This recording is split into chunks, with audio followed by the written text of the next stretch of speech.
Za pár minut se pustím do dnešní přednášky. Takže kdo potřebujete jít ven, tak můžete, ale běžte rychle, než začnu vykládat vtipy. Ti z vás, kdo můj špatný humor tolerujete, prosím, zůstaňte.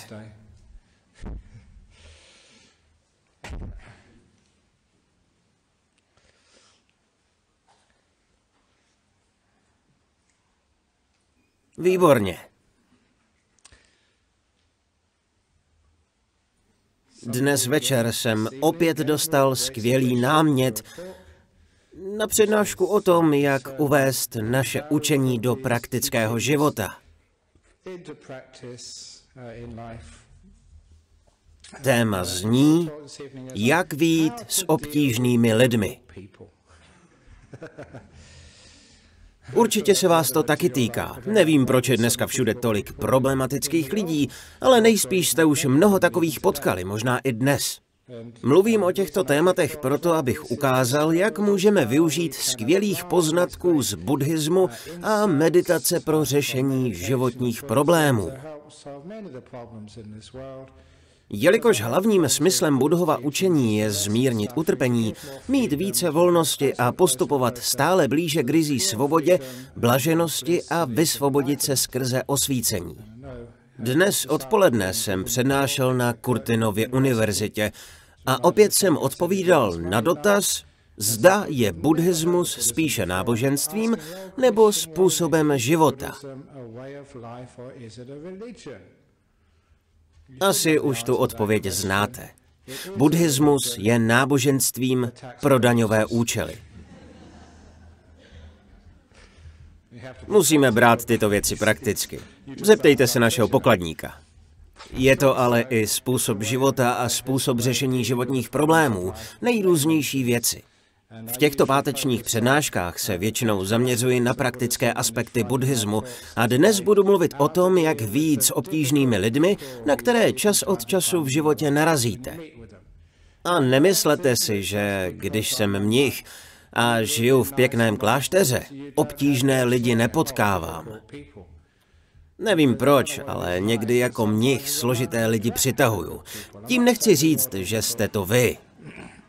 Je to tím, že lidé se nemají na koho obrátit a mniši jsou laskaví, mají soucit a přijmou každého. Nejprve musíme pochopit, že obtížní lidé jsou součástí života. Když to pochopíme, budeme vědět, že potkat obtížné lidi není nic neobvyklého. Ať děláte cokoliv, kamkoliv jdete, jakkoliv se chováte, vždycky na ně narazíte. Takže na tom není nic špatného. Vlastně můžete na problematické lidi pohlížet jako na velké životní požehnání. To říkal i můj učitel Ajahn Chah. Učí nás trpělivosti. Učí nás soucitu. Vedou nás k velké moudrosti. Od milých lidí se toho moc nenaučíte, že? Je s nimi fajn, ale skutečnou lekci vám dají spíše ti obtížní. To jsem se naučil v Thajsku od svého učitele Ajahna Chaha. Slovo Ajahn znamená učitel. On říkal, že všechno, co vás irituje nebo obtěžuje, je vlastně vaším učitelem. V severovýchodním Thajsku jsme komárům říkali Ajahn komár. Protože ti zatracení komáři mě toho naučili opravdu moc. Tehdy jsem jich měl plné zuby. Když jsme například přáli dobro všem bytostem. Asi víte, že buddhisté přejí lásku a dobro všem lidem, všem bytostem, všem genderům. Ať jste kýmkoliv, kéž jsou všechny bytosti šťastné. Ale když jsem byl v Thajsku mladým mnichem, tak jsem to nedokázal. Nešlo to. Ale snažil jsem se. Tehdy jsem se modlil takto. Kéž jsou všechny bytosti šťastné, kromě komárů. Kéž se všechny bytosti zbaví utrpení, ale ne ti komáři. Za to, co mi dělají, si to nezaslouží. Určitě taky, když přejete dobro všem lidem, máte nějaké výjimky. Ale s výjimkami to moc dobře nefungovalo. A tak jsem se od komárů naučil, jak být laskavý i k nim. Někdy jsem na ně byl tak hodný, že jsem se nechal štípat. Přistáli mi na ruce. Tak pojďte, komáři, můžete mě štípat. Mé srdce je vám otevřené, je to jen trocha krve a vy ji potřebujete k obědu. Já taky rád obědvám, zvláště jako mnich, tak si dejte něco na zub. Víte, co pak udělali ti komáři? Obtížní lidé a podobní tvorové už bývají takoví. Zneužijí vás. Zabodli mi sosák do kůže. To je nepříjemné, ale musíte to vydržet. Je to jen pár vteřin. Ale pro ty komáry to byl jen průzkumný vrt. Vytáhli sosák ven, šli kousek vedle a zkusili to jinde. Byli vybíraví. Měl jsem 3 nebo 4 štípance od jednoho komára.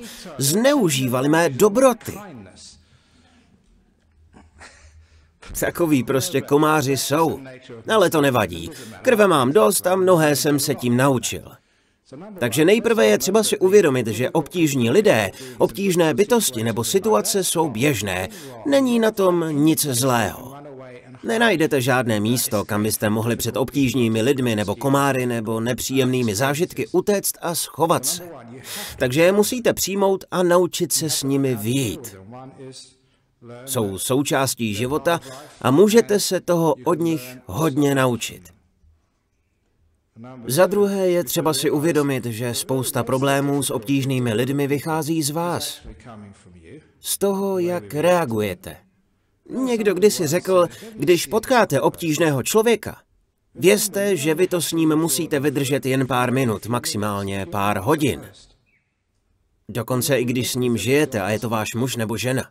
Stejně nechápu, proč jste si jej vybrali. Je to vaše karma.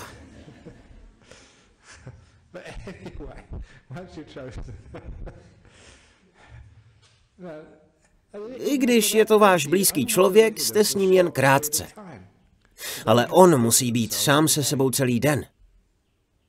Když si představíte, jak někdy irituje vás, úplně stejně irituje sám sebe.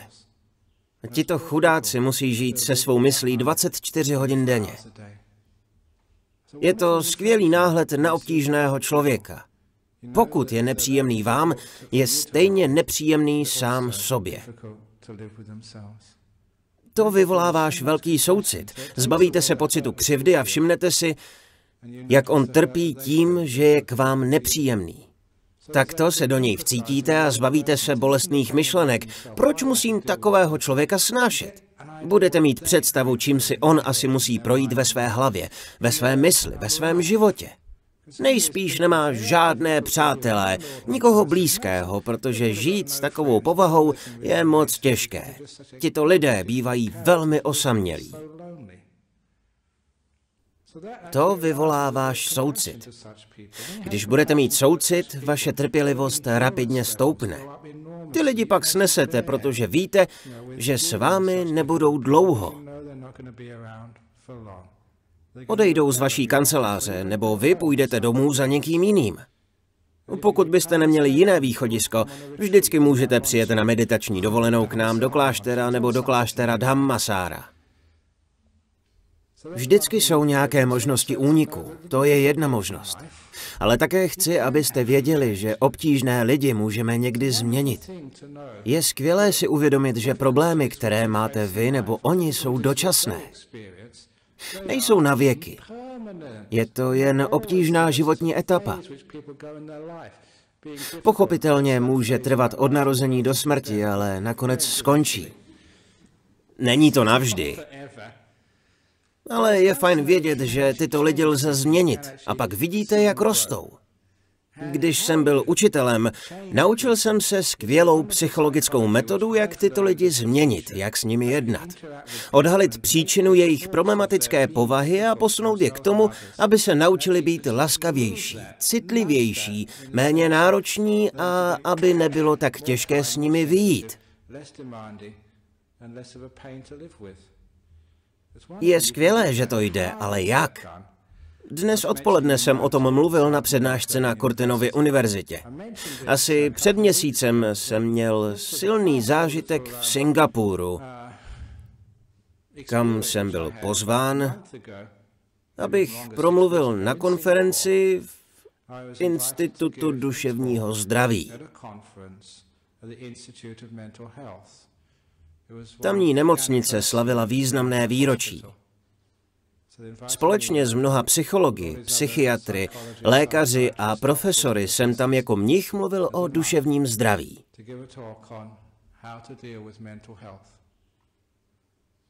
Řekl jsem to, co říkám vám. Velmi mě zaujal jeden primář, oddaný křesťan. Pozval mě, abych jeho oddělení udělil buddhistické požehnání. Žádal mě, ať to nikde neříkám, ale teď jsem to provalil. Řekl mi, že moje názory mu dávají skutečný smysl a že tuto moudrost velmi respektuje. Váží si zejména jedné věci, kterou oni zavedli teprve nedávno, totiž, že se nezaměřují na ty okamžiky, kdy se jejich pacienti chovají obtížně nebo patologicky, kdy mají psychózy nebo bludy. Tímto se nezabývají. Soustředí se na okamžiky, kdy se pacienti chovají k sobě a ke svému okolí zdravě a rozumně. Jelikož duševní choroba se neprojevuje 24 hodin denně. Střídají se období s projevy různých bludů s obdobím, kdy jsou bez obtíží. Řekl mi, že oni se zaměřují na chvíle, kdy pacienti patologické projevy nemají. A dodal, pokud se zaměříme na dobu, kdy pacient vypadá zdravý, léčí ho to. Tím se toto období prodlužuje, zatímco období s patologickými projevy se zkracuje. A toto já vyučuji už celá léta. Je skvělé vidět, že si to našlo cestu do moderního zdravotnictví. Do jediné psychiatrické kliniky, kterou v tomto městském státě mají. Stejně je to s obtížnými lidmi. Pokud se zaměříme na jejich problematické vlastnosti a budeme z toho dělat vědu, v podstatě tyto vlastnosti podněcujeme. Přiživíme je a oni se budou stále více zhoršovat. Znám klasický příběh, který často opakuji. Pokud jste jej ještě neslyšeli, je dobré si to poslechnout. Pokud jej už znáte, můžete trénovat svou trpělivost s mnichem, který stále dokola opakuje stejné historky. Tak nebo tak, obojí se hodí. Je to skvělý příběh o démonovi, který přišel do císařského paláce. Démon vstoupil do císařského paláce, když byl císař pryč. A bylo to monstrum. Obrovský, ošklivý, hrůzostrašný démon. Vešel dovnitř a potuloval se palácem. Byl strašidelný. Byl hrůzostrašný. A všichni leknutím skoprněli. Ošklivý, nechutný, slizký démon. A tak mohl vkročit přímo doprostřed paláce a usednout na císařův trůn. Ale to už bylo příliš. Ministři a stráže vzali rozum do hrsti a začali křičet. Zmiz odtud, kdo si myslíš, že jsi? Tohle je trůn císaře a ne tvůj. Vypadni, nebo uvidíš. Po těchto ostrých slovech se démon začal zvětšovat. Byl ještě větší, ošklivější, smrdutější a čím dál sprostší. To naštvalo ministry a vojáky ještě více. Vytáhli meče a palice, zatěli pěsti. Ale s každým zlým slovem, s každým nenávistným činem, dokonce s každou zlou myšlenkou se to monstrum o kousek zvětšilo. Bylo škaredší, hroznější, smrdutější a jeho slova byla horší a horší a horší. Tak to šlo dále nějaký čas, když tu se vrátil císař. To už byl démon tak velký, že zabíral polovinu trůního sálu. Byl obrovský, až škaredý a hrůzostrašný. Neviděl jsem film Vetřelec, ale slyšel jsem, že ten vetřelec je prý dost strašidelný. Tak si představte něco 1000krát horšího. Ani DreamWorks nedokáže vyrobit něco tak hrozného, jako byl tento odporný démon. A podle pověsti z těla toho démona vycházel takový smrad, takový puch, že i červ by se pozvracel. To už musí být něco, aby bylo červovi špatně. A mluva toho démona byla stále ošklivější. Mnohem horší, než byste slyšeli ve čtvrti Northbridge po prohře Eagles i Dockers. Tak to byl problém. Do paláce přišla skutečně obtížná bytost. Ale když se císař vrátil, byl císařem, protože navštívil Nolamara, vyslechl si přednášky a zmoudřel. Pokaždé, když ten příběh trochu změním, trochu ho přikrášlím, abych mu dodal trochu jiný náhled. Císař tedy četl knihu Kráva, která plakala, kterou si můžete koupit v našem obchodě za $25. Odpoledne jsem byl na podnikatelském sympóziu a přiučil jsem se trochu marketingu. Císař tedy řekl: Vítej, netvore. Mockrát ti děkuji, že jsi za mnou přišel. Proč jsi čekal s návštěvou tak dlouho? Stačilo pár laskavých slov a monstrum bylo rázem o trochu menší, méně ošklivé, méně páchlo a mluvilo mírněji. Všichni lidé v paláci si uvědomili svou chybu. Namísto zmizni odsud, co to děláš, sem nepatříš, začali říkat vítej. Někdo řekl, nechceš se napít? Máme pomerančový džus, čerstvě vymačkán. Vymačkán, to je jedno. A nechceš něco k jídlu? Máme výborné curry kapsičky. Máme je tu dnes večer? Nevšiml jsem si. Máme taky sendviče. A někdo řekl, nechtěl bys pizzu? Můžu objednat. Pro tebe samozřejmě monstrózní velikosti. Někdo mu nabídl masáž nohou. Takto monstrózní nohu muselo masírovat alespoň 10 lidí. Jiný se zeptal, nechceš čaj? Máme anglický, mátový, ten je moc zdravý. Nebo kávu, latte, cappuccino, brazilskou. Vůbec se v tom nevyznám, piju, co mi dáte.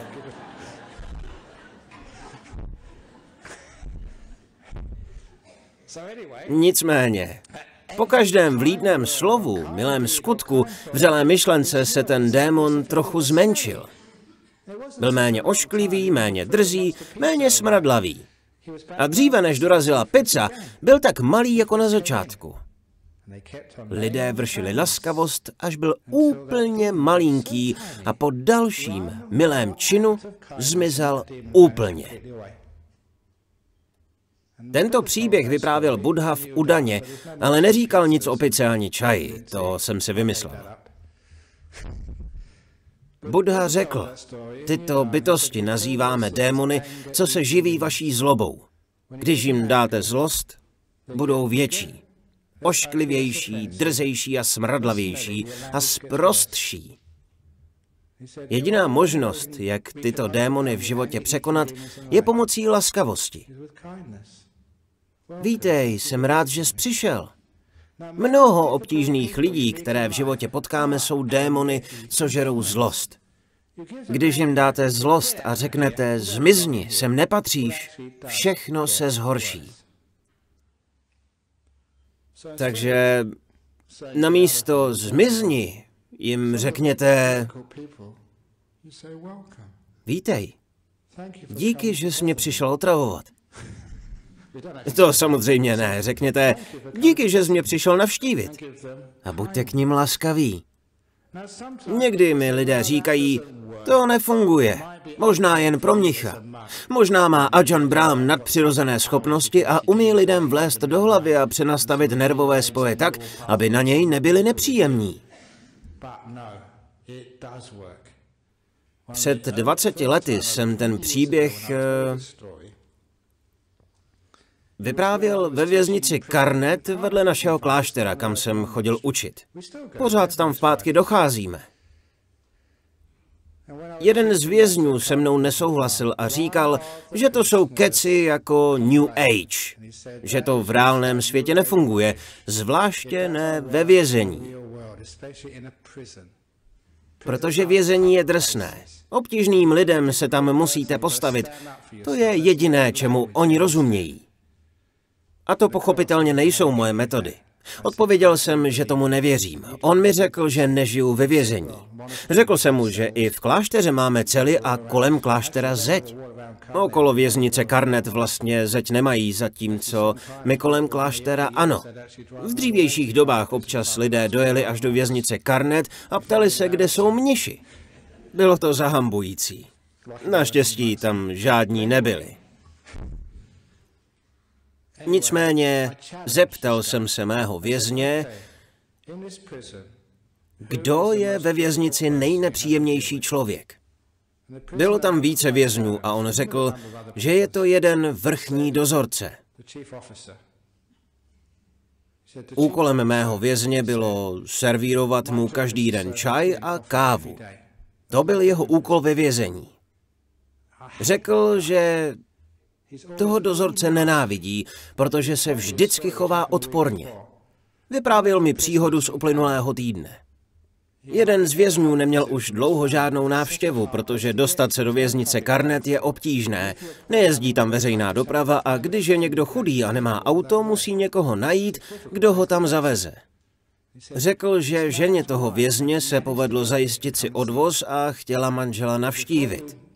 Ale předtím, než můžete svého příbuzného ve věznici vidět, musíte se zaregistrovat, uvést jméno a projít bezpečnostní kontrolou. Vrchní dozorce uviděl tuto ženu před registrací a věděl, že přijela navštívit toho vězně. Chtěl ale být k vězni krutý. Vyvolal jej rozhlasem a poslal jej pracovat na opačný konec věznice, kde hlášení už není slyšet. Karnet je obrovská vězeňská farma. Udělal to záměrně. Poté, co se žena zapsala, vyhlásili rozhlasem, že vězeň ten a ten má návštěvu. Jenže tento na vzdáleném místě nemohl slyšet. Opakovali hlášení 2krát nebo 3krát a pak jej šli hledat. Sice ho našli, ale než se stihl dostat k návštěvě, návštěvní hodiny skončily. Snad budete mít více štěstí příště. Ten dozorce to udělal naschvál jen tak z plezíru, aby vězně potrápil, proto jej tehdy ve věznici nazývali psem.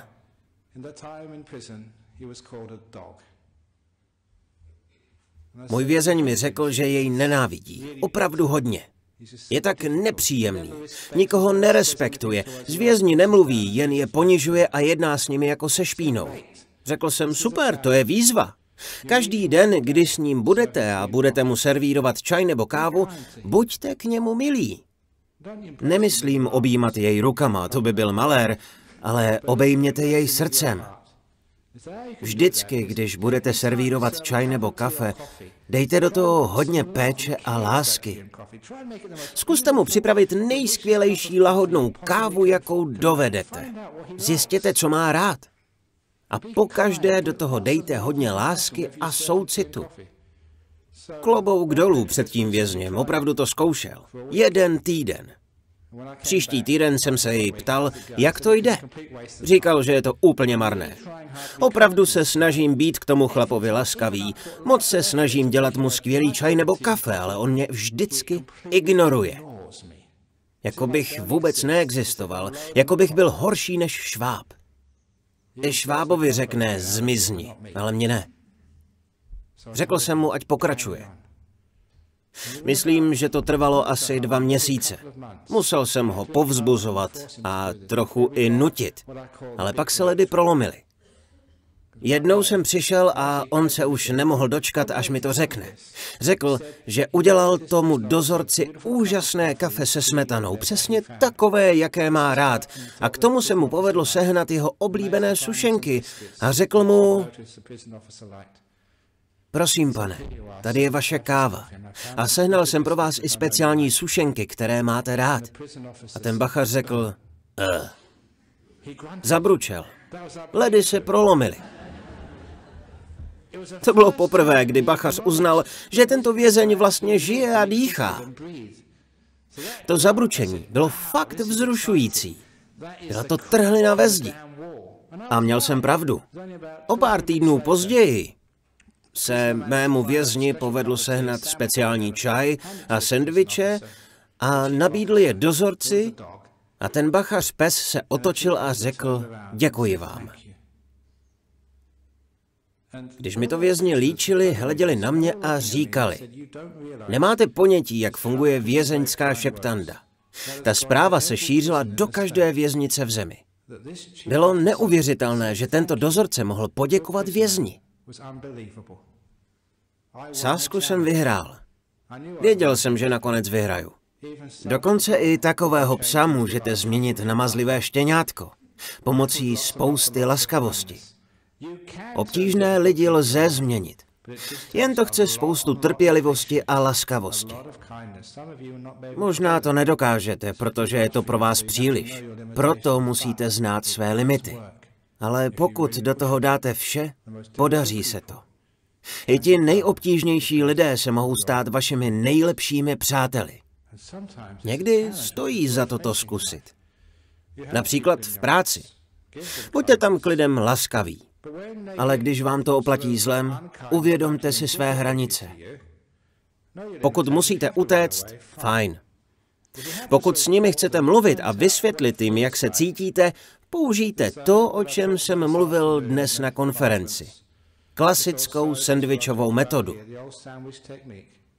Pokud musíte někomu říct, že je na vás nepříjemný, že vám zasahuje do vašeho prostoru, není dobré vyhrknout negativní věci rovnou. To nikdy nezabere. Když chcete s někým promluvit o obtížném tématu a kritizovat jej za to, že vám dělá problémy, použijte sendvičovou metodu. Nejprve 2 nebo 3 pochvaly.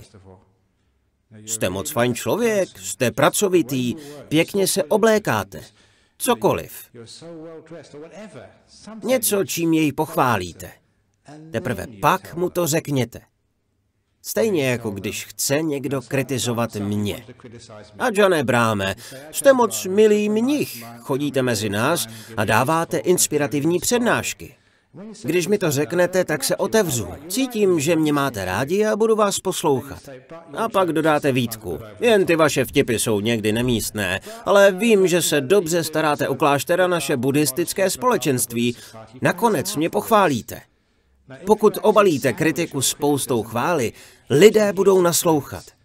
Takže pokud budete jednat s obtížným člověkem a potřebujete mu něco vážného říct a chcete, aby naslouchal problémům, které s ním zažíváte, prosím, nejprve jej pochvalte. Buďte na jeho straně. Pak bude vědět, že na něj neútočíte. Představte si sebe. Přece chcete totéž, když někdo kritizuje vás, protože taky jste někdy nepříjemní, není to tak? Vždycky za to může někdo druhý, ale někdy i my sami děláme problémy druhým. Kdybych já chtěl pokárat vás, udělal bych to takhle.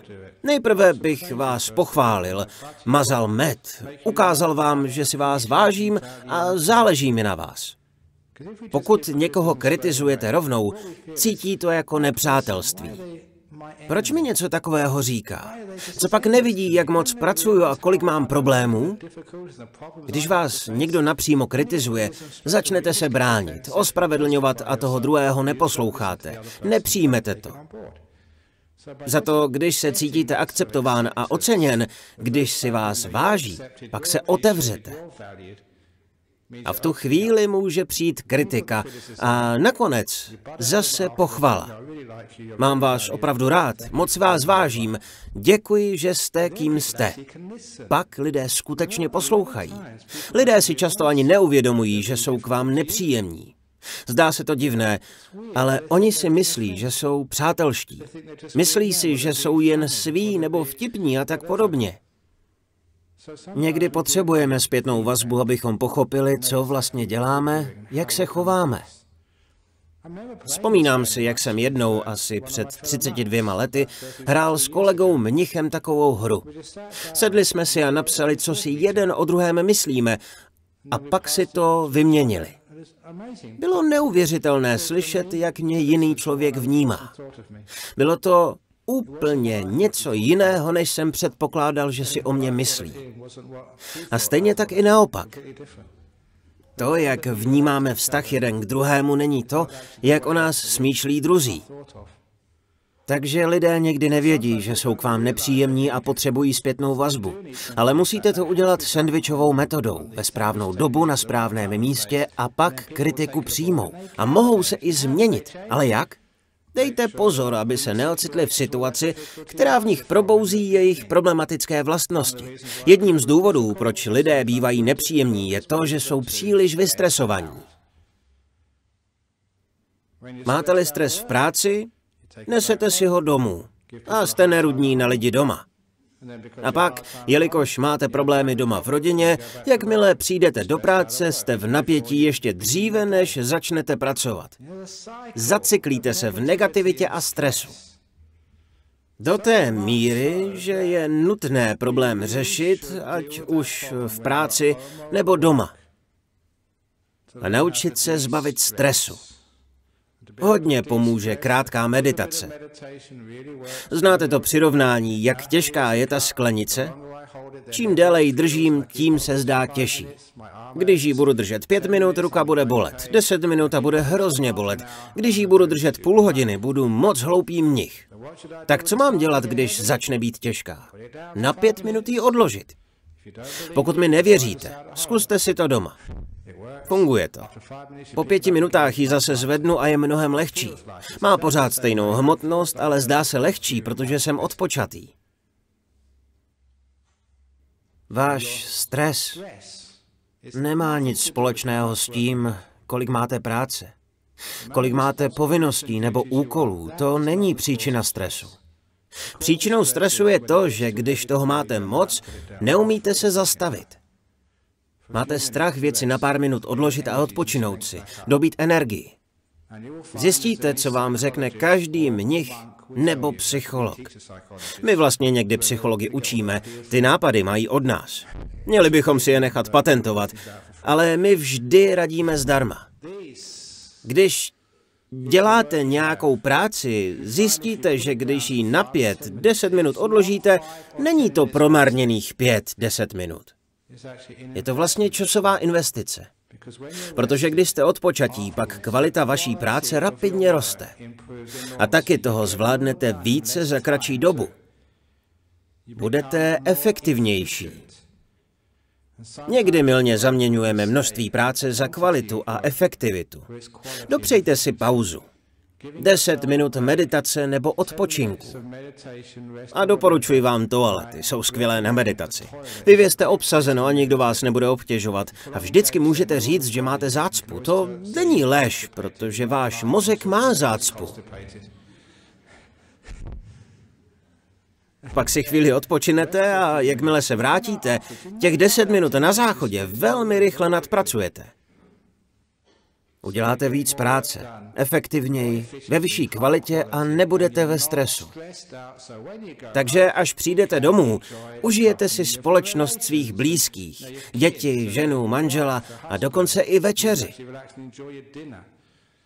Protože když jste doma v pohodě, opět, domov by měl být místem odpočinku. Bez stresu, s dobrou večeří a lidmi, které máte rádi a pečujete o ně. Když si večer odpočinete, jdete pak ráno do práce a jste v pohodě. Je to cyklus.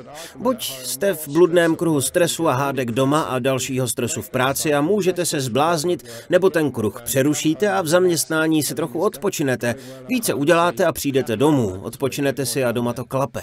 Pak jste v pohodě v práci a více toho zvládnete. Je to cyklus a nestane se z vás obtížný člověk. Proto říkám lidem, kteří chodí na meditační kurzy nebo meditovat sem, víte, proč meditujeme? Protože ostatní lidé to s námi musí vydržet. Je to skvělý důvod k meditaci. Když meditujete, budete potom mnohem příjemnější člověk. Když jsem vyučoval meditace, hlavně v centru Armadale, po sezení za mnou chodili lidé s dotazy a často mi říkali: víte co, dnes večer se mi fakt nechtělo. Je úterý večer a jsem unavená z práce. Řekla jsem dětem, že nejdu. Ale dcera mi řekla: mami, musíš jít na meditaci. Ale mně se nechce, zlato, jsem unavená. Mami, musíš jít na meditaci. Dneska nejdu. Mami, běž na meditaci. Proč, zlato? Protože když se vrátíš, jsi mnohem milejší máma. A tak jdou meditovat. Spousta dětí to chápe. Vidí ve vás změnu. Když uvolníte stres, nejste tak nepříjemná matka. Nebo otec nepříjemný na své děti.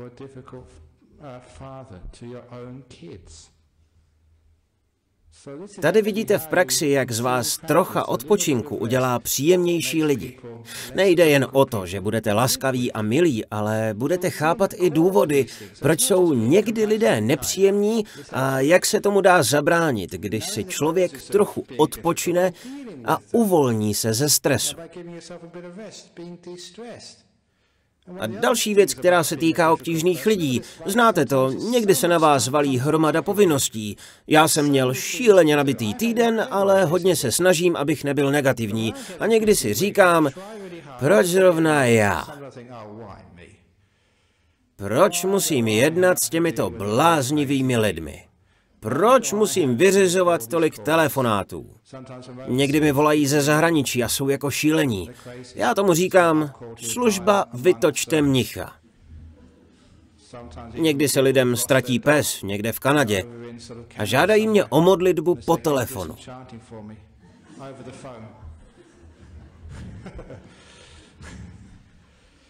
Před 3 nebo 4 týdny jsem byl v Japonsku a to je technologicky velmi vyspělá země. Možná bychom mohli udělat sbírku na pořízení robotického mnicha, kyborga. Mohl by vypadat jako já, oblečený v rouchu, a když budete chtít modlitbu, vložíte sponzorský dar do otvoru, zmáčknete tlačítko a dostanete požehnání. Nebo když nebudu v pátek ve své kůži, postavím tu robota, vložíte CDčko s oblíbenou přednáškou, zmáčknete tlačítko a nikdo nepozná rozdíl.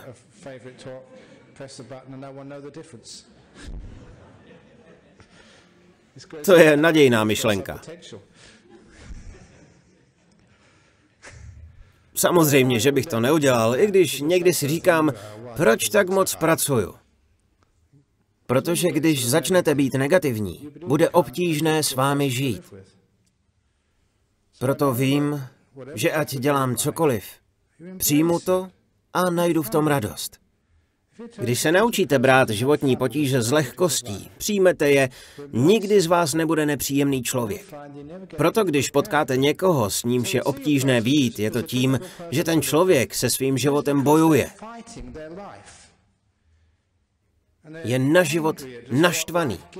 A nejspíš příliš pracuje a naříká, proč tohle všechno musím dělat, proč se to stává zrovna mně, proč mám tak těžký život a vyleje si zlost na vás a na všechny okolo. Doufám, že já si nevylívám zlost na mniších, co se mnou žijí. Namísto toho to přijměte a smiřte se s tím. To je život. Život nemůžete změnit, ale můžete změnit svůj postoj k životu. Je to jen otázka přístupu. Co je na tom tvrdě pracovat? Stačí dělat jen jednu věc v daném okamžiku. Tak to dělám pořád. A proto nezlobte se na lidi, kteří si nevypnuli svůj mobil. Přijměte to. Mockrát vám děkuji za tuto příležitost ukázat, jak lze přijmout životní obtíže. Podívejte, mám na výběr. Můžu být na ten mobil naštvaný, ale proč bych to dělal? Stalo se, o nic nejde. Tak se na život nezlobte. Přijměte ho. Lidé dělají chyby, já taky. Minulou neděli jsem udělal velkou chybu. Oddával jsem paní, která sem pravidelně chodí. Brala si milého, mladého kluka. Asi si většinou berete kluka, když jste dívka, že? Ona se vdávala a během svatebního obřadu jsem dával požehnání a řekl jsem ženichovi. Přišel tam postarší muž, postavil se vedle něj a já jsem se zeptal. To je váš otec? A ten starý pán odvětil. Ne, já jsem ženichův mládenec. Moc velkou radost ze mě neměl. Nebo jiná historka, kterou jsem vyprávěl pohřebnímu zřízenci ve čtvrtek, vlastně včera. Jednou mě požádali lidé, kteří sem chodí, abych vedl pohřeb. Umřel jim jeden z rodičů. Během obřadu jsem řekl, je to velká škoda, že nás opustila vaše maminka. Byla to dobrá buddhistka a hodně všem pomáhala. V tom se zvedla jedna starší paní a řekla, to nejsem já, to je můj manžel, já jsem naživu, on zemřel.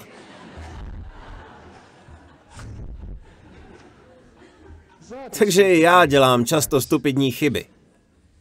Ale když udělám hloupost, namísto, abych se kvůli tomu cítil nepříjemně a ve stresu, zasměju se tomu.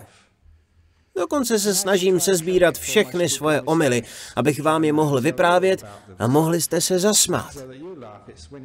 Když uděláte hloupost, je to skvělá šance někoho rozesmát. Jak říká jedno přísloví, když uděláte hloupou chybu a lidé se smějí, smějte se taky. Pak zjistíte, že svět se nesměje vám, ale s vámi. Tak se hloupostem života a hloupým chybám zasmějme. Tímto způsobem věci přijmeme, i ty těžké, a nestaneme se obtížnými lidmi. Ať se vám stane cokoliv, vždy to lze přijmout a zvládnout. Jakmile se to naučíte, nebudete dalším člověkem, s nímž je těžké vyjít. Tím obtížným člověkem vždycky bývá někdo druhý, že? Ale ať je to kdokoliv je jako my. Takže když se sami naučíme, jak nebýt nepříjemní, můžeme tuto dovednost předat dál. Nemít na život takové nároky, ale zaujmout mnohem smířlivější přístup. Když nás potká nějaký problém, budeme vědět, co dělat. Jak použít sendvičovou metodu. Pak budeme umět žít s druhými lidmi v míru. Ale jak už jsem zmínil, tím nejobtížnějším člověkem ve vašem životě není prokletý šéf, ani váš manžel, dokonce ani tchýně.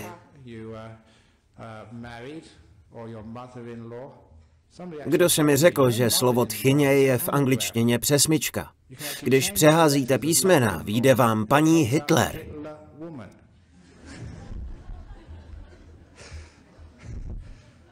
Teď si koledu o malér. No ale je to tak, můžete si to zkusit napsat, ale samozřejmě většina tchýní jsou milé dámy. Ale ani tchýně, ani nikdo jiný není tou nejobtížnější osobou ve vašem životě. Protože nejobtížnějším člověkem pro vás jste vy sami, že? Nejtěžší je být sám se sebou v míru. Přijmout se a být k sobě laskavý.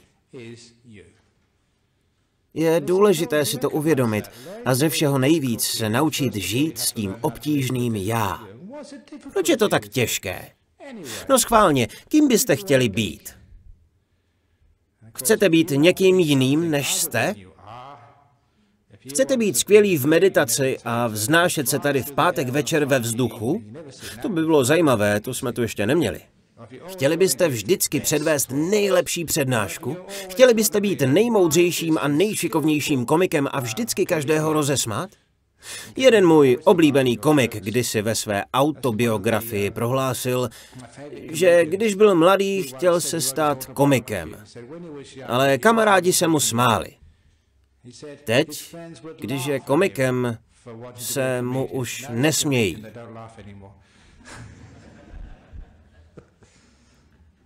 Říkal ještě jeden vtip. Rozjímal o smrti, což často dělají buddhisté, takže je to téměř buddhistický vtip. Říkal, chtěl bych zemřít ve spánku, podobně jako můj otec, ale ne jako ti cestující, co řvali v tom autobusu, když je vezl.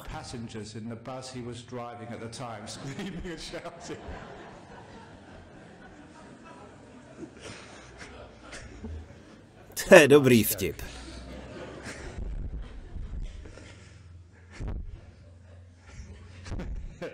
Každopádně, jak jsem se k tomu dostal?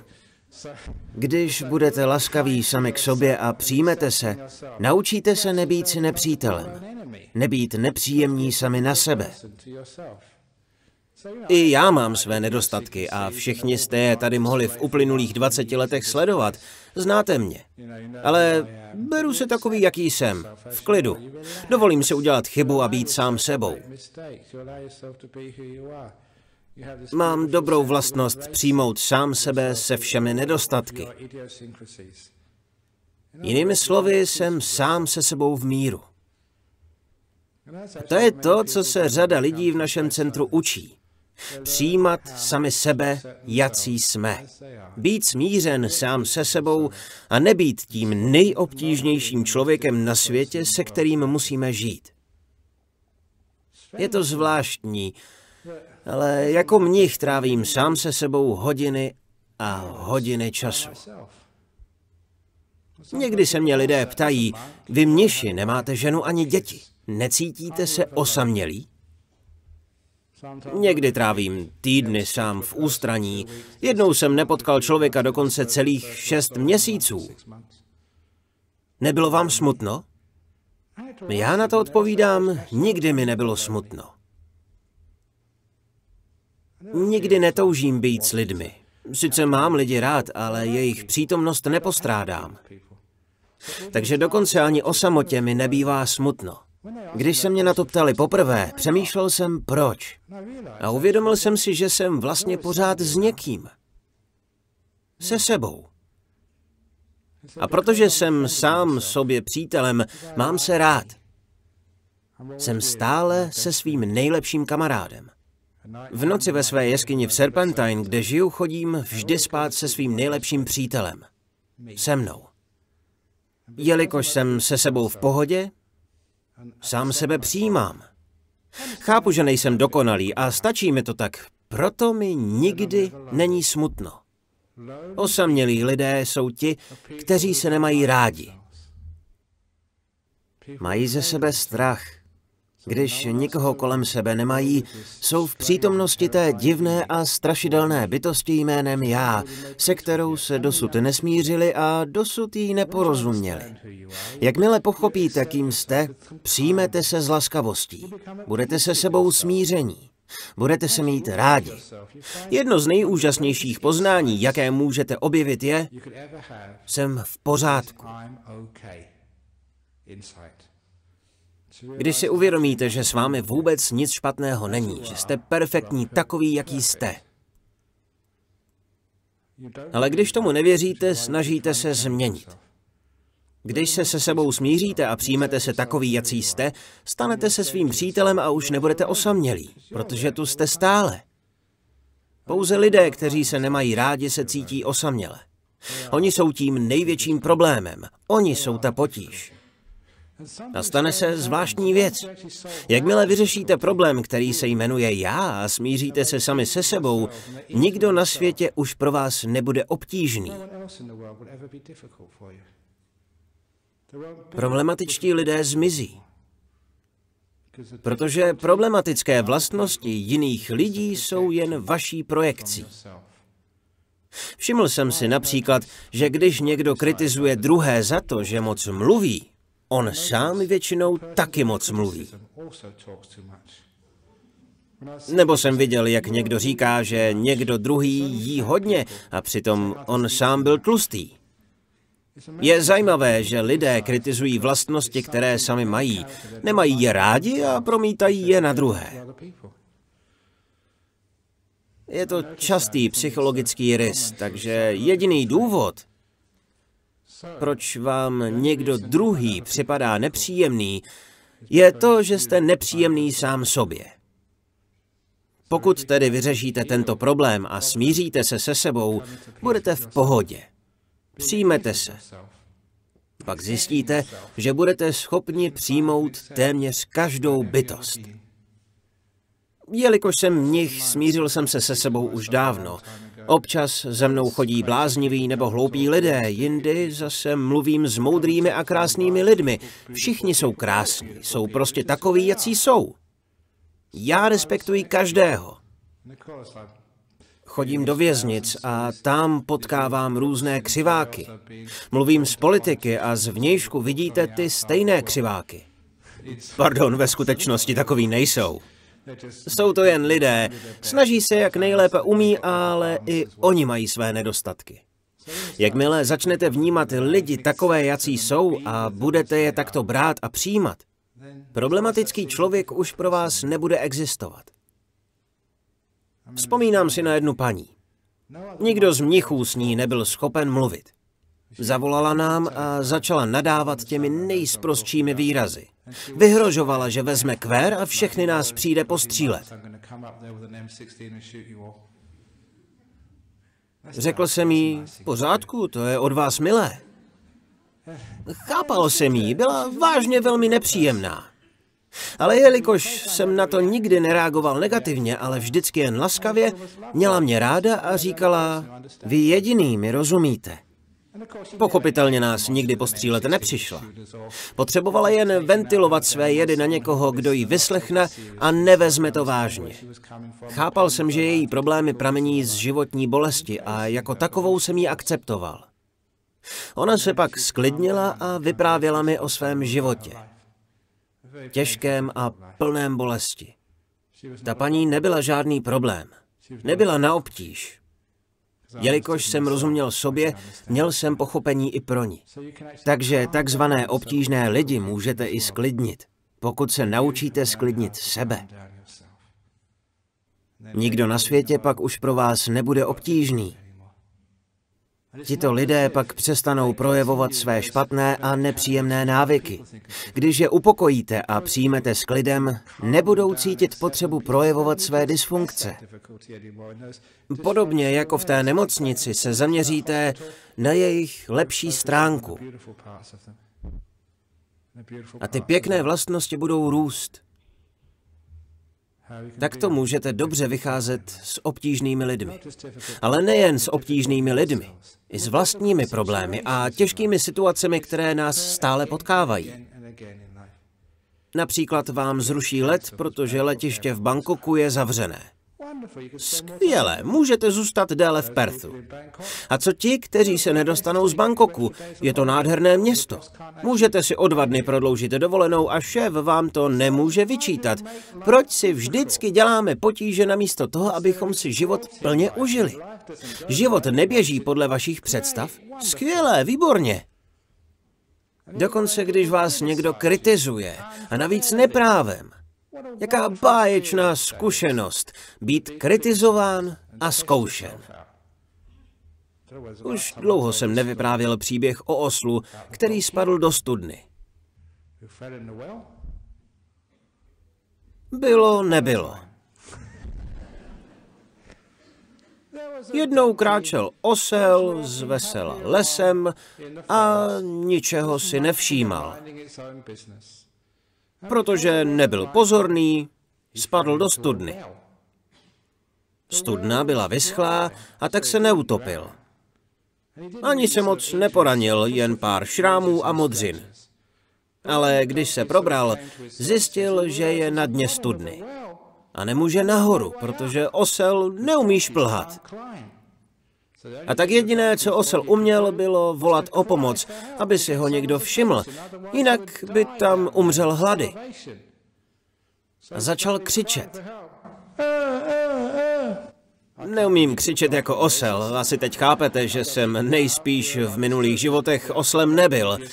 Lidé, kteří imitují hlasy zvířat, zřejmě byli v minulých životech zvířetem, ale já oslem nebyl, takže nejlepší, co dokážu, je... Osel stále křičel. Po pár hodinách ho někdo konečně uslyšel. Byl to místní farmář. Řekl si, co to je za rámus? Šel se podívat a vidí. Proboha, osel spadl do studny. Ale ten farmář osla vůbec neměl rád. Osel mu vždycky pojídal úrodu a byl tvrdohlavý. Nikdy neudělal to, co farmář chtěl. Farmář si uvědomil, že ta studna je velmi nebezpečná. Někdo by do ní mohl spadnout, nějaký člověk. Dostal skvělý nápad, jak se současně zbavit nebezpečné studny i osla. Vzal lopatu a začal házet do studny hlínu. Byl to krutý farmář.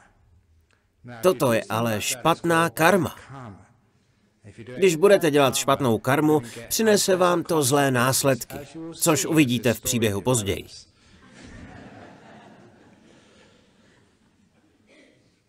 Osel na dně studny si nejprve myslel, že mu farmář chce pomoct, ale teď vidí, že ho farmář chce zabít. Háže na osla hlínu. Když to osel pochopil, křičel čím dál hlasitěji. To ale farmáře nezastavilo. Házel na osla další a další hlínu a chtěl zaházet studnu a pohřbít osla zaživa. Po chvíli osel stichl. Nic už neříkal. Farmář si pomyslel, zabil jsem ho, pohřbil jsem ho, je kaput. A házel další hlínu. Ale osel nezemřel. Ten osel určitě v minulém životě chodil do našeho centra v Nolámára a dostal nápad. Byl to chytrý osel, nikdy osly nepodceňujte. Jeho myšlenka byla taková. Namísto, aby si stěžoval, že lidé na něj házejí bláto, otřepal ze sebe hlínu, zadupal ji a zjistil, že je o centimetr výš. Po další lopatě hlíny se zase otřepal, zadupal ji a byl zase o kus výše. S každou lopatou hlíny byl čím dál blíže k povrchu. Farmář se domníval, že osel je mrtvý. Vůbec ničeho si nevšiml a pořád házel hlínu, až najednou ze studny začaly vykukovat oslí uši. Šup, šup, šup, otřepat a zadupat. Až najednou ze studny vykoukla oslí hlava. Dříve než si to farmář uvědomil, osel se dostal na povrch, vyskočil ze studny a zakousl se farmáři do zadku. Ne proto, že by neměl farmáře rád, ale proto, aby mu předvedl zákon karmy. Byl poslem zákona příčiny a následku. Osel pak utekl. Takto se zachránil. Poučení z příběhu. Vyprávěl jsem to politikům, dokonce i prezidentovi Srí Lanky před pár lety a jemu se to líbilo, protože na politiky se pořád hází špína. Otřepat se, zadupat a jste morálně o trochu výš. S vámi je to stejné. Když vás někdo kritizuje, manžel vám řekne, že nejste pěkná, ví mu, že je hloupý, cokoliv. Prostě se otřepejte, zadupejte to a budete blíže k okraji studny. Takto jednáme s obtížnými lidmi. I mě někdy lidé osočují, že jsem líný a nemám pořádnou práci. Říkám jim, že v této době hospodářských potíží jsem uvolnil pracovní trh, abyste vy mohli mít práci a já vám nepřekážel. Nebo když mi vyčítají, že se bojím jít do vztahu a mít děti, odpovídám, že přispívám k uhlíkově neutrální planetě. Protože děti zvyšují uhlíkovou stopu. Takže tím, že žiju v celibátu, pomáhám ke snížení populační exploze. Když vás někdo kritizuje, můžete to vždycky obrátit, otřepat se a nemáte pak dojem, že vám dělá ze života peklo.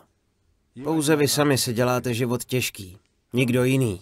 V podstatě nic jako obtížný člověk neexistuje, kromě vás samotných. Takže když se srovnáte, smíříte sami se sebou, zjistíte, že všechno ostatní ve vašem životě bude také v klidu. Všichni obtížní lidé budou prostě jen lidé. Lidé jsou jen a jen lidé. Komáři jsou jen a jen komáři. Osly jsou jen a jen osly. Farmáři jsou prostě jen farmáři.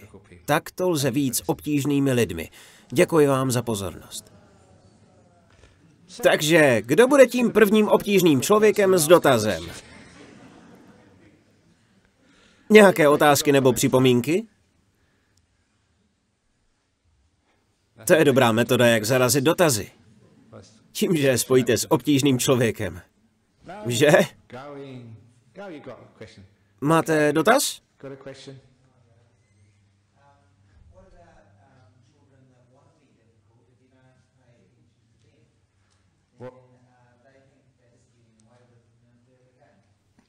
Dobře, co s dětmi, které se chovají špatně, protože jim nevěnujeme pozornost?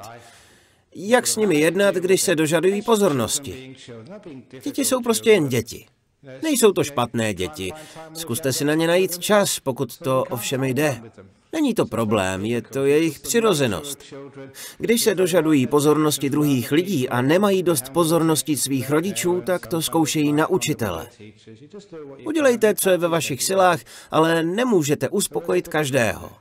Tak v čem je problém? Problém nastává, pokud si myslíte, že děti by takové neměly být, nebo že vy byste takový neměl být.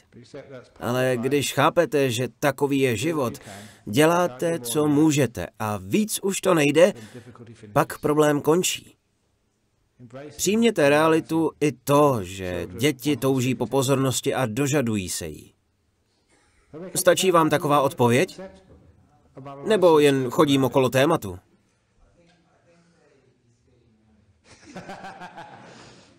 Very good.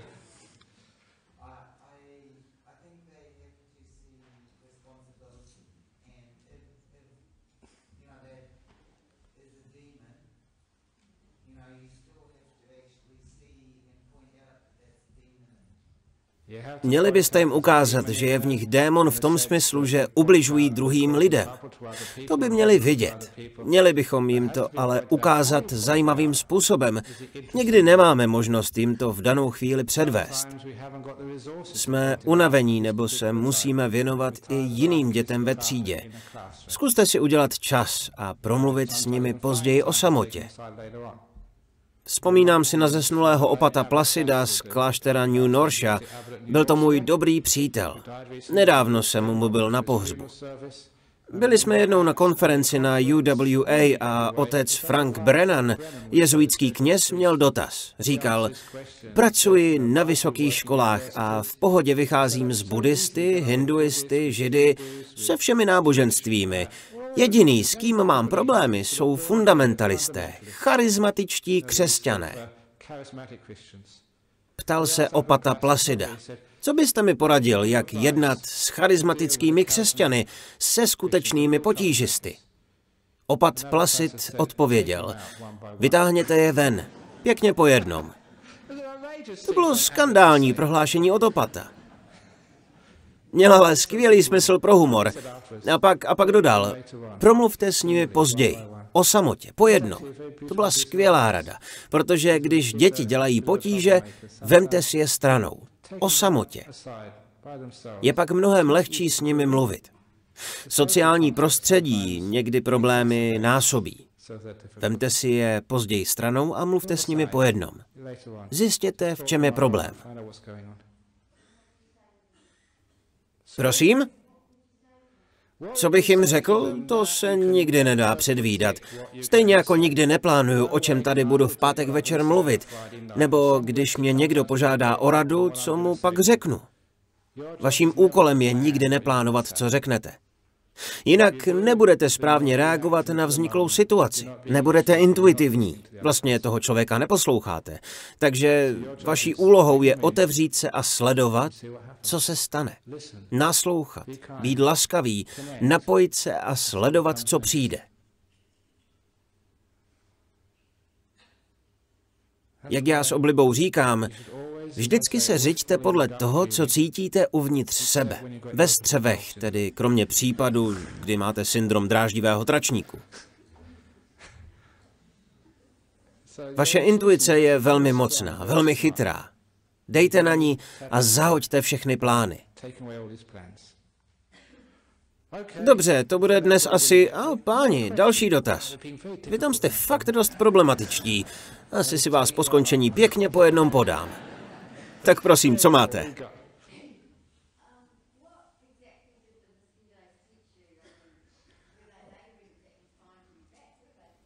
Komáři mě naučili, že je báječné být tady v Austrálii, kde jich tolik není.